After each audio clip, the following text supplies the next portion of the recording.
Hello and welcome to another edition of Toys from the Attic. It's going to be kind of a little bit of a short one today, and with the Ghostbusters movie just coming out, I decided to look at the LEGO Dimensions Stay Puft Marshmallow Man Fun Pack. I guess that's what they're categorizing these things with. I'm going to be honest with you guys, I don't actually own the LEGO Dimensions game. I bought the Disney Infinity game a few months back, and then Disney decided to cancel the project and kind of shut down the whole division for coming out with new guys.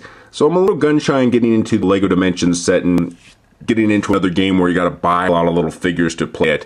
The other thing too is Legos are really expensive, so I try to avoid collecting these things as much as possible just because it puts a real dent in my pocketbook.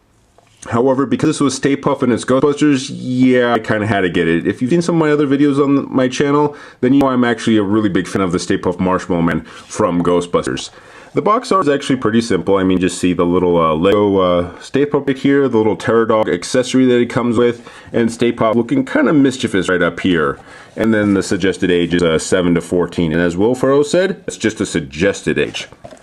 The back of the box shows, I guess, some of the other forms you could turn the Terror Dog into. You have his little standard dog mode, a two-head fire-breathing mode, which is actually pretty neat, and then some sort of flying mode. You have to unlock those in the game, and it'll give you instructions on how to make those. Like I said, I had to look mine online on how to build this guy just because I don't actually own the game. I will admit that Stay Puft guy in the actual Lego form out of the box is actually pretty adorable. I don't mind that he's really small just because, like I said, I'm repeating myself, but he's really freaking adorable. Now, I normally go into like what the articulation is, but it's Lego figures. I mean, arms go up and down, just move back and forth or side to side, as well as the legs, and that's about it. His head is one solid piece of plastic, and because of his little neckerchief, he doesn't have any head movement.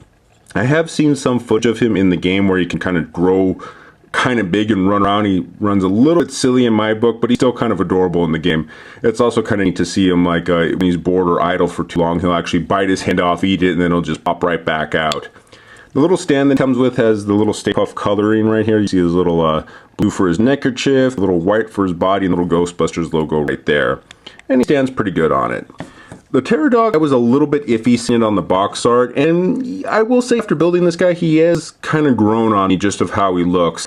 It's blocky, Lego-y, but it's still reminiscent, has that Terror Dog feel, which I kind of like. The other neat thing too is if you actually bought the anniversary Ghostbusters with the Ecto one, he actually stands pretty well, and it's a good size comparison, almost like he stepped right out of the movie. I'm going to have fun actually displaying all of these guys right next to each other on my shelf.